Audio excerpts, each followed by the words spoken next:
ನಮಸ್ತೆ ಸ್ನೇಹಿತರೆ, ಈ ಒಂದು ಸಣ್ಣ ವಿಡಿಯೋ ಉದ್ದೇಶ ಏನಂದರೆ, ಒಂದು ಕಸ್ಟಮರ್ ಹತ್ರ ಒಂದು ಡೆಕೋರೇಟರು ಆರ್ಡರ್ ತೊಗೊಂಡ್ಮೇಲೆ ಯಾವ್ಯಾವ ರೀತಿ ಚಾಲೆಂಜಸ್ ಎಲ್ಲ ಇರುತ್ತೆ ಅಂತ ಹೇಳೋದು ಒಂದೇ ಉದ್ದೇಶ ಆಗಿರುತ್ತೆ.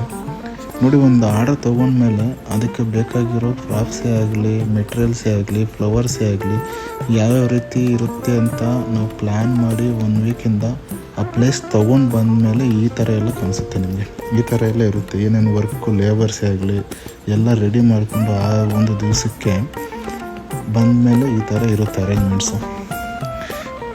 ಒಂದು ಒಳ್ಳೆ ಡೆಕೋರೇಷನ್ ಹಿಂದೆ ಯಾವ್ಯಾವ ರೀತಿ ಎಲ್ಲ ಚಾಲೆಂಜಸ್ ಇರುತ್ತೆ ಅನ್ನೋದೇ ಒಂದು ವಿಡಿಯೋ ಅಷ್ಟೇ. ಆ ಕಸ್ಟಮರು ಹೇಳ್ದಂಗೆ ಬರಬೇಕು ಅಂದರೆ ಪ್ರತಿಯೊಂದು ಪಾಯಿಂಟ್ ಆಗುತ್ತೆ. ಅದನ್ನೆಲ್ಲ ತಂದು ಅರೇಂಜ್ ಮಾಡಿದ ಮೇಲೆ ಫೈನಲಾಗಿ ಒಂದು ಒಳ್ಳೆ ಔಟ್ಪುಟ್ಟು ನಿಮಗೆ ಸಿಗುತ್ತೆ. ಆ ಔಟ್ಪುಟ್ ಹೇಗಿರುತ್ತೆ ಅಂತಲೇ ನೀವು ಇವಾಗ ವಿಡಿಯೋದಲ್ಲಿ ಫೈನಲಾಗಿ ನೋಡ್ತಾ ಇದ್ದೀರಿ. ನೋಡಿ, ಫ್ಲವರ್ಸು ಎಷ್ಟು ಮುದ್ದಾಗಿ ಕಾಣಿಸ್ತಾ ಇದೆ. ಎಲ್ಲ ನ್ಯಾಚುರಲ್ ಫ್ಲವರ್ಸ್ ಆಗಿರುತ್ತೆ, ಎಲ್ಲಿ ಆರ್ಟಿಫಿಷಿಯಲ್ ಫ್ಲವರ್ಸ್ ಯೂಸ್ ಮಾಡಿರಲ್ಲ.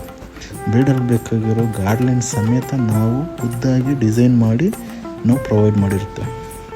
ಇದೊಂದು ಫಸ್ಟ್ ವಿಡಿಯೋ ಆಗಿರುತ್ತೆ. ನನಗೆ ಇನ್ನೂ ದೊಡ್ಡ ವಿಡಿಯೋಗಳು ಡೀಟೇಲಾಗಿ ಬೇಕಂದರೆ ನನಗೆ ಲೈಕ್ ಮಾಡಿ, ಕಾಮೆಂಟ್ ಮಾಡಿ, ಸಬ್ಸ್ಕ್ರೈಬ್ ಮಾಡಿ. ನನಗೆ ಅನುಕೂಲ ಆಗುತ್ತೆ.